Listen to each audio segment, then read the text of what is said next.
O senador Eduardo Girão se manifestou sobre a decisão monocrática do ministro Edson Fachin do Supremo Tribunal Federal, que anulou condenações do ex-presidente Lula, e sobre o julgamento pela segunda turma da suspeição do ex-juiz Sérgio Moro.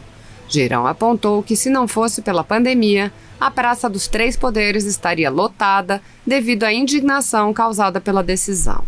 Girão lembrou que o Senado tem um papel na desmoralização do Supremo e do Judiciário ao não cumprir com suas obrigações e não instaurar a CPI lava-toga nem deliberar o impeachment de ministros. O senador explicou: um poder protegendo o outro por causa do famigerado foro privilegiado. Assista. Paz e bem, minha irmã, meu irmão brasileiro. Se não fosse uma pandemia que a gente está vivendo, uma pandemia global desde o ano passado, essa praça aqui dos Três Poderes, frente ao Supremo Tribunal Federal, estaria lotada hoje. Eu não tenho a menor dúvida, né? O que esperar da nossa Suprema Corte? Martin Luther King, um grande humanista pacifista americano, dizia o seguinte: uma injustiça em algum lugar é uma ameaça à justiça em todo lugar. Aqui não poderia ter injustiça, mas o que a gente tem visto ultimamente são decisões esdrúxulas o tempo inteiro do Supremo Tribunal Federal. Mas eu acredito no ser humano, eu acredito sim na capacidade de reflexão e de compreensão de um erro para que não incorra em mais erro. A população do Brasil está atônita desde ontem, quando o ministro Fachin despachou, inocentando o presidente Lula da Operação Lava Jato aqui no Supremo Tribunal Federal. Mandou para a Justiça Federal de Brasília todo o processo para que seja analisado naquela instância. Nós esperamos que o bom senso, que a justiça prevaleça nesse caso.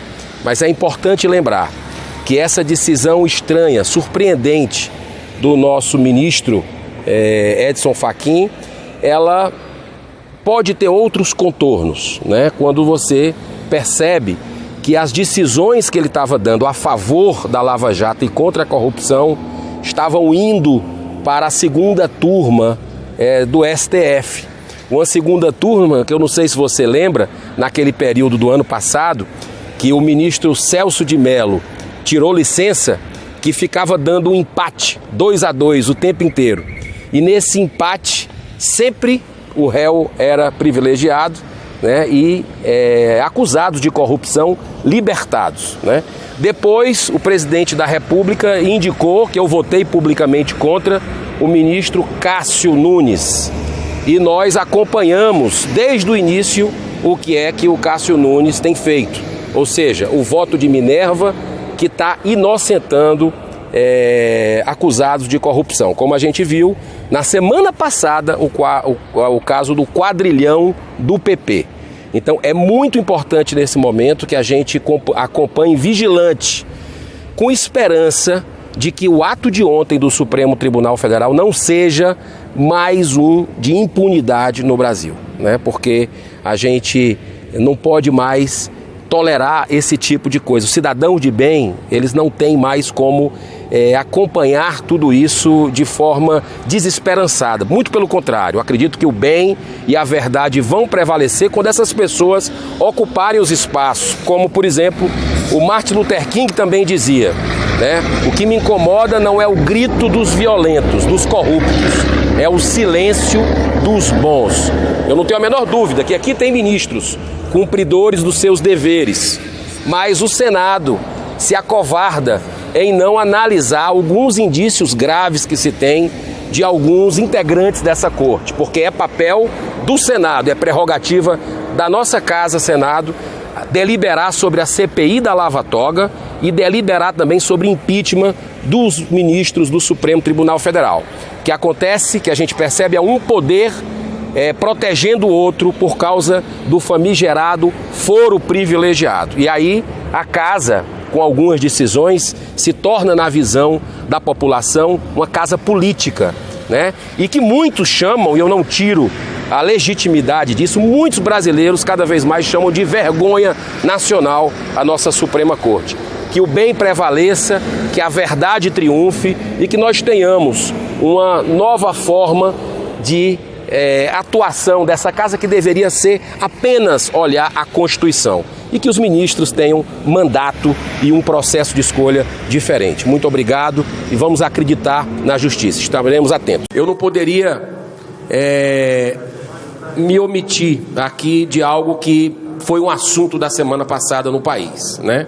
O mundo jurídico, e o senhor conhece bem, está muito tumultuado por causa do que ocorreu, do mandato de prisão de um deputado da Câmara dos Deputados, deputado Daniel Silveira, que cometeu abusos, excessos de toda a ordem, que merecia ser punido, no meu ponto de vista, né? Quebrou o decoro parlamentar. Isso teria que ser visto, no meu modo de entender, respeito quem pensa diferente, pela Câmara dos Deputados e pela Justiça Comum. Jamais pelo Supremo Tribunal Federal, que interferiu, no meu modo de entender, no Legislativo, avançou sobre o Legislativo. Então, eu queria manifestar minha preocupação com relação a isso, né? Eu já notei parlamentares intimidados com entrevistas que foram dadas logo após a decisão lá na Câmara dos Deputados, onde 364 deputados votaram pela manutenção dessa prisão equivocada, mas eu já notei um receio, uma intimidação de alguns pares lá da Câmara dos Deputados que já não falam certas palavras, já têm receio de fazer colocações. Isso para um parlamento que é parlar, isso é muito grave, isso intimida, isso é ruim para a democracia. Então eu espero que a gente possa amadurecer aqui com a deliberação de pedidos, né, legítimos dessa casa, de CPIs que vão voltar à tona da lava-toga, de pedidos de impeachment, porque eu acredito que a grande crise que a gente vive no Brasil é a crise moral, crise de saúde terrível, crise econômica terrível, mas a crise ética nesse país a gente precisa debelar para que a justiça seja para todos. Muito obrigado, presidente, pela paciência. Agradeço Vossa Excelência. Senhoras senadoras, senadores, telespectadores, o Brasil está vivendo um momento extremamente delicado. E não é só em função da pandemia, que na verdade é o assunto mais grave que vivemos no país. E onde a palavra vacina é a palavra de ordem, é o que mais precisamos com urgência. Entretanto, há outros assuntos. Por exemplo, o Supremo Tribunal Federal. A democracia, a sociedade brasileira deposita muitas esperanças na altivez, na imparcialidade, na respeitabilidade da sua Suprema Corte. Mas, infelizmente, tem acontecido desvios, exorbitância nas atribuições. Não me refiro apenas à prisão do deputado recentemente, que foi uma arbitrariedade. Por mais desvairado como foi, e foi o deputado preso, mas não era competência, e não é competência de um ministro do Supremo que ao mesmo tempo exerce funções de polícia, de instaurador de um inquérito, de investigador, de vítima e de julgador. Está tudo errado, não pode. A competência era e é da Câmara dos Deputados e da Comissão de Ética da Câmara para o devido processo legal. Então, nós precisamos, nesta hora, repensar. Eu sempre fui a favor da avaliação dos pedidos de impeachment. Sempre fui a favor da CPI da toga, que não se confirmaram por retirada de assinaturas. Mas nós não podemos perder de vista que isto ainda é viável e provavelmente necessário para nós devolvermos ao Supremo Tribunal a respeitabilidade que ele vem perdendo. Não é por outra causa que tenho como primeiro projeto ao chegar aqui em 2015 foi a PEC 35, para que se altere o sistema de indicação dos ministros do Supremo, através de uma comissão de juristas e prazo de mandato de 10 anos. E eu acho que mais do que nunca está se impondo esta circunstância agora para nós debatermos, para restabelecer a confiança, a esperança, a credibilidade da sociedade brasileira no Supremo Tribunal Federal. E daqui para diante, sempre que possível, quero trazer ao debate esta questão. O Supremo Tribunal Federal, por suas exorbitâncias,